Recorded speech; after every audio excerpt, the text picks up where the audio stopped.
Ya Arhamar Rahimin, irhamna.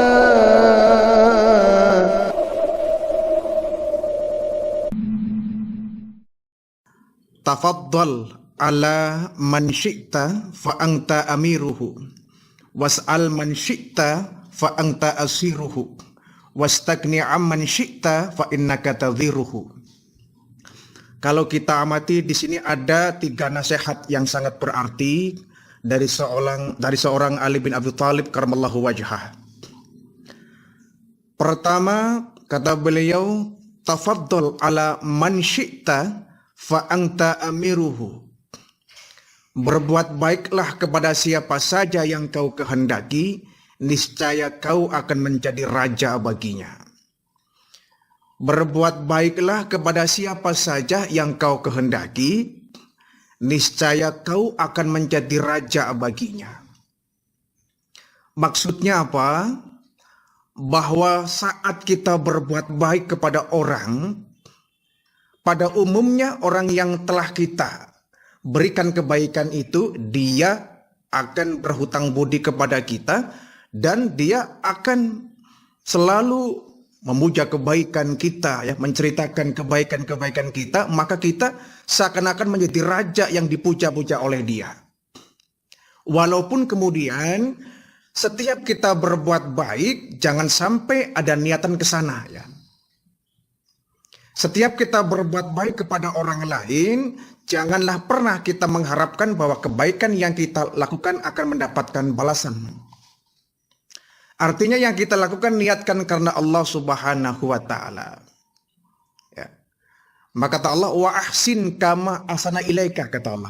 Berbuat baiklah kamu sebagaimana Allah telah berbuat baik kepada kamu.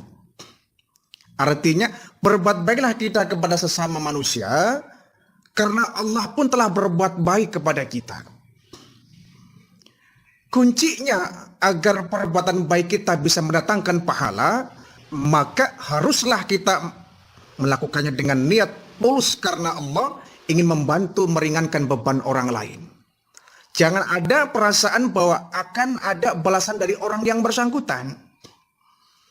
Jangan sampai kita nanti seakan-akan kelak akan menagih bahwa saya telah berbuat baik kepada kamu, nanti ketika aku mendapatkan kesulitan, aku harus dibantu oleh kamu. Kalau ini namanya ada pamrih, ya. Ada pamrih. Kita berbuat baik kepada sesama kita, niatkan karena Allah. Dibalas atau tidak di suatu hari bukan menjadi soal. Perkara dia nanti akan membalas kebaikan kita bukan persoalan kita. Yang terpenting adalah saat kita berbuat baik kepada mereka, jadikan itu sebagai sarana kita untuk melaksanakan ibadah. Orang itu kalau berbuat baik kemudian ada maunya, itu capek, ya. Capek. Capeknya kenapa? Saat orang yang kita berikan kebaikan itu tidak membalas kepada kita, sakit hati kita, timbulnya adalah benci. Wah, si A ini sudah saya tolong, tapi kenapa dia nggak berbalik menolong saya, ya? Ini berarti kita mengharap pamrih ini. Ya. Kalau ada niat tertentu dalam hati kita saat kita menolong orang, artinya kita menolongnya ada pamrih, ya. Ada niat-niat tertentu bukan karena Allah. Nah, saat orang tersebut kemudian tidak kembali berbuat baik kepada kita, kita akan menjadi orang yang merasa rugi. Ya. Merasa rugi telah berbuat baik ini kan sudah bukan lagi ajaran Islam, ya. Ya. Islam mengajarkan kepada kita bahwa tolonglah saudaramu, tapi jangan pernah kemudian kau mengharapkan apa yang kau tolong itu memberikan pertolongan pula kepada kita. Ya. Jadi yang kita berikan kepada mereka, ya, pertolongan yang kita berikan kepada mereka, bantuan kita yang mereka terima dari kita, niatkan karena Allah Subhanahu wa taala. Kalau bukan ke sana larinya, kita akan capek sendiri.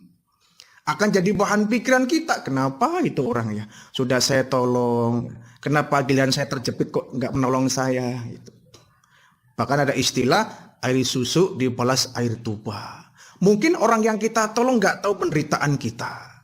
Atau mungkin Kita sedang membutuhkan tapi kita nggak berkata apa-apa, nggak ada yang menyampaikan sehingga dia nggak tahu. Jangan memponten bahwa dia nggak peduli kepada kita, sedangkan kita peduli kepada dia. Seperti Rasulullah Sallallahu Alaihi Wasallam itu berbuat baik kepada siapapun tanpa meminta imbalan maupun pamrih. Nabi itu luar biasa ya. Jangankan kepada sahabat, jangankan kepada orang terdekat, jangankan kepada orang yang baik, kepada orang jahat pun Nabi berbuat baik. Ini yang susah untuk kita tiru ya. Kalau kita berbuat baik kepada orang yang telah berbuat baik kepada kita, itu sih wajar. Emang begitu harusnya, dia baik, kita baik, ya kan gitu. Tapi kalau harus berbuat baik kepada orang yang telah berbuat jahat kepada kita, ini ajaran yang tidak semua orang bisa mempraktekannya. Rasulullah terbukti, jangankan dengan orang yang baik, orang yang tidak baik pun, bahkan orang yang jahat sekalipun, Nabi tetap berbuat baik. Sanggupkah kita seperti itu? Tanda tanya besar. Satu contoh ya, Rasulullah pernah hampir ya dicelakakan oleh Abu Lahab ini. Jadi Abu Lahab ini paman Nabi yang sangat begitu jahat kepada Rasulullah Sallallahu Alaihi Wasallam ini. Cara apapun selalu Abu Lahab lakukan agar Nabi celaka dan mati. Selama Nabi belum mati, Abu Lahab belum pernah merasakan kebahagiaan itu. Sehingga dia selalu berpikir mencari akal bagaimana caranya menghilangkan Muhammad ini. Akhirnya satu hari dia punya ide termasuk ide gila ini ya. Apa idenya? Dia membuat satu lubang yang menyerupai sumur, yang dalamnya kira-kira 3 meter, 4 meter lah ya. 4 meter dikeduk. Tepat itu di depan pintu kamarnya. Dikeduk sampai dalam 3 meter, 4 meter itu. Dia punya satu rencana bahwa nanti ini akan saya keduk lubang di depan kamar tidur saya akan pura-pura sakit, nanti pembantu saya disuruh jemput Muhammad, bawa pamannya minta dijenguk karena sakit. Itu yang ada di benak rencana Abu Lahab. Digali lah satu lubang ini begitu dalam. Setelah digali selesai, ini Abu Lahab kemudian baru dia mulai bersandiwara ya. Dia tidur di pembaringan, pura-pura sakit. Pura-pura sakit, kemudian dia manggil pembantunya. Kau coba kamu ke rumah Muhammad, katakan kepada dia bahwa pamannya sedang sakit, minta dibesuk. Pembantunya ini nurut. Baik, Tuan. Kemudian dia pergi ke rumah baginda Rasul. Ya Muhammad, ada berita buruk. Ada apa mas? Pamanmu Abu Lahab sakit keras dia. Minta dijenguk, minta ditengok. Oh baik. Nabi dengan tanpa suudzon sekecil apapun, tanpa buruk sangka sedikit pun, Nabi langsung refleks ya, langsung merespon baik. Nabi pulang ke rumah membungkus makanan, niat untuk menjenguk, membesuk pamannya yang sedang sakit. Datang Nabi membawa ya sedikit kue, sedikit makanan. Sampai di depan rumah Abu Lahab, nih Abu Lahab sudah mulai teriak nih ya, dia mendengar ada Nabi sedang berbincang dengan pembantunya.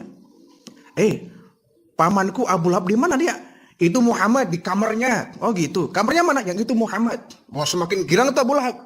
Dia pikir ya, Muhammad masuk ke kamar, dia terposok ke dalam lubang, akan saya uruk, mati kau di sini Muhammad. Hari ini mungkin nyawamu terakhir Muhammad. Pikir Abu Lahab.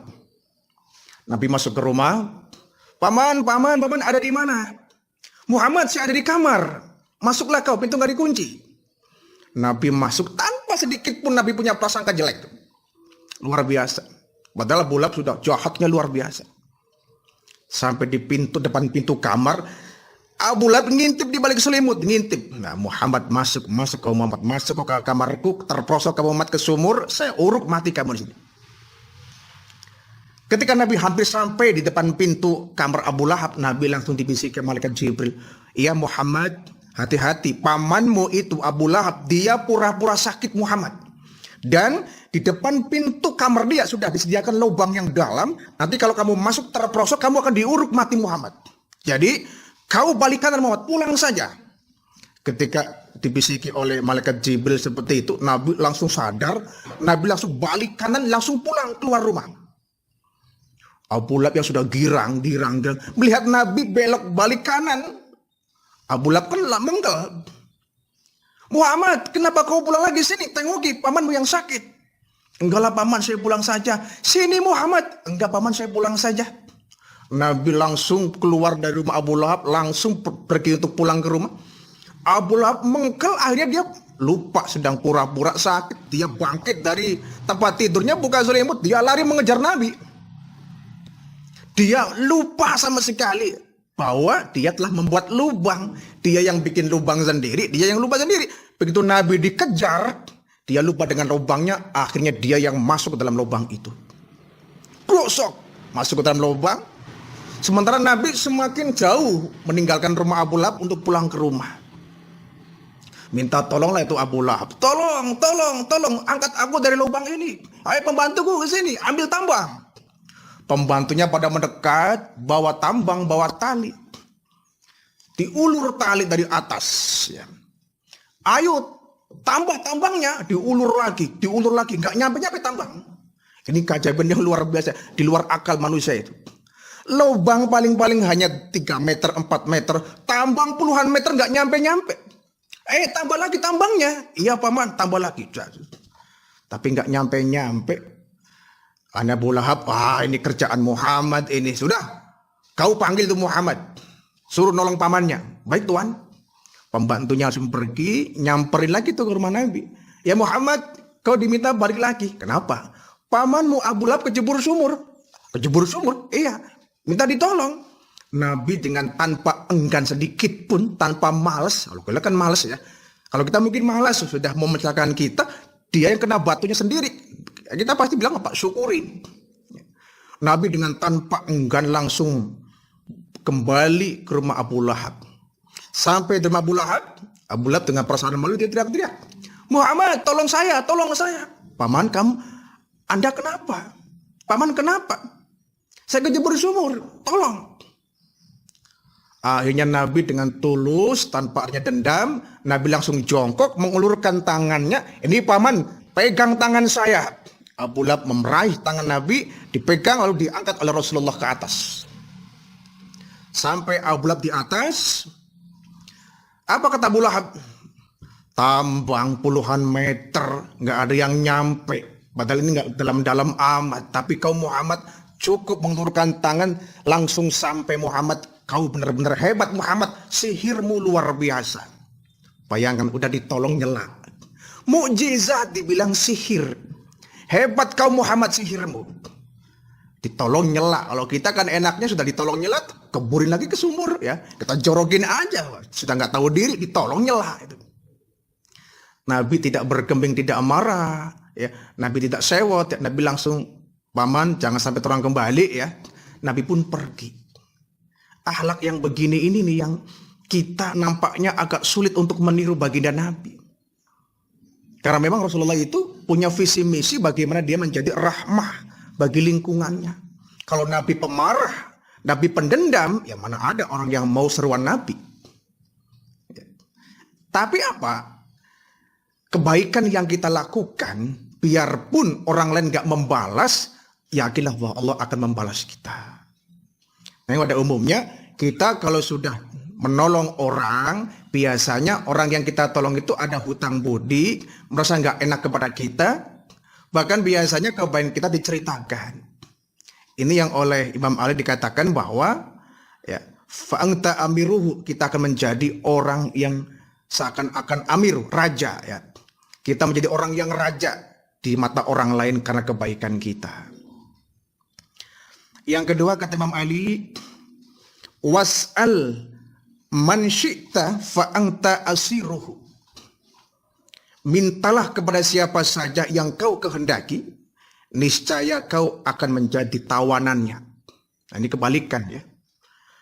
Mintalah kepada siapa saja yang engkau kehendaki, niscaya kau akan menjadi tawanan baginya. Ini kebalikan. Artinya semakin banyak kita meminta kepada orang lain, maka harga diri kita semakin rendah di depan orang itu. Walaupun mungkin orang tersebut tidak merendahkan kita, dengan sendirinya kita merasa bahwa harga diri kita begitu murah di depan dia. Itu artinya, yadul uliya khairu min yadis suflah, kata Nabi. tangan yang di atas itu lebih baik daripada tangan di bawah. Artinya apa? Memberi lebih baik daripada menerima. Kalau kita kebanyakan menerima dari orang lain, timbulnya adalah kita bagaikan tawanannya. Kita bagaikan budaknya, padahal dia nggak menjadikan kita tawanan, cuma perasaan kita itu. Sebab itu Islam melarang ya kita menjadi peminta-minta. Hukumnya haram kita menjadi seorang pengemis meminta-minta. Kecuali kalau memang kita terdesak betul, kita darurat, bolehlah kita minta bantuan kepada orang lain. Cuma di negara kita ini kan kadang-kadang, mohon maaf ya, meminta-minta ini jadi mata pencaharian. Ini ironis dan memalukan. Bahkan sering terjadi tuh orang sampai pura-pura kakinya buntung, orang pura-pura tangannya buntung, padahal tangannya masih ada lengkap ya. Untuk apa? Menarik simpati orang, agar orang lain iba kepada orang itu. Yang penting tujuannya dia dapat uang. Sampai terkadang ada orang pengemis satu hari mencapai 1 juta itu penghasilannya. Akhirnya orang menjadikan pengemis ini, meminta ini sebagai objek bisnis. Menjadi mata pencaharian. Ini sudah gawat ini kalau masyarakat Indonesia begini. Ya. Timbulnya adalah malas, nggak mau berusaha. Apalagi kita lihat pengemisnya masih muda, kadang-kadang ya, masih muda, tenaganya masih fit, tenaga juga badannya besar. Kok minta-minta ini? Dan Majelis Ulama Indonesia kita sudah menentukan fatwa bahwa haram kita memberikan kepada pengemis kalau memang si pengemis ini menjadikan pekerjaannya sebagai mata pencaharian. Kecuali kalau ada orang yang sudah renta, yang sudah tua, jalan pun dia terseret-seret, ya, nggak mampu untuk bekerja lagi, bolehlah kita beri sedekah. Tapi kalau sang pengemisnya masih muda, masih jajak, tenaganya masih fit, dia pemalas ya. Nggak boleh kita memberikan kepada pengemis yang semacam itu. Lebih baik uangnya kita sumbangkan kepada yatim piatu, kita sumbangkan ke masjid, ya, daripada kita memberikan kepada orang yang kurang manfaat. Jadi semakin banyak orang meminta sesuatu kepada orang lain, maka dia dengan sendirinya akan merasa menjadi tawanannya. Akhirnya serba nggak enak. Ya. Kita ini kalau sudah sering meminta kepada orang lain, ya, meminta pinjaman atau langsung meminta uang langsung, semakin sering kita, akhirnya kita merasa nggak enak kalau satu saat dia minta pertolongan kepada kita. Aduh, bagaimana kalau dia kemudian satu saat nanti dia minta pertolongan sementara saya nggak bisa, aduh nggak enak. Saya udah sering minta uangnya, saya sering minta duitnya, sering minta pinjaman dan sebagainya. Dia akan merasa menjadi seorang tawanan. Jadi oleh karena itu, selagi kita masih mampu, memiliki kemampuan, jangan pernah kita menyandarkan hidup kita kepada orang lain. Harga diri kita akan hancur di sana. Bagaimana mungkin kita akan tegak di tengah-tengah masyarakat kalau kemudian kita memiliki sifat meminta-minta? Betul kata Nabi, memberi itu lebih baik, lebih mulia daripada meminta. Kalau kita lebih banyaknya meminta, bukan memberi, ya. Semakin banyak kita meminta, ya semakin rendah martabat kita di hadapan orang lain. Jadi sebagai umat Islam, Rasulullah tidak mengajarkan kita menjadi umat yang sedikit-sedikit minta bantuan orang lain. Kita boleh meminta bantuan orang lain selama kita betul-betul membutuhkan. Tapi selama beban hidup kita masih bisa kita tanggung, jangan pernah kita sedikit-sedikit minta bantuan orang lain. Itu menunjukkan bahwa kita lemah. Gitu. Selalu minta bantuan orang lain. Kemudian orang lain pun yang kita minta bantuan, lama-lama dia akan jenuh, akan bosan, mungkin meninggalkan kita, mungkin akan tidak menghiraukan kita lagi. Karena sifat kita yang seperti itu. Jadi betul kata Imam Malik, jika kau termasuk orang yang suka meminta-minta, maka niscaya kau akan menjadi tawanan baginya.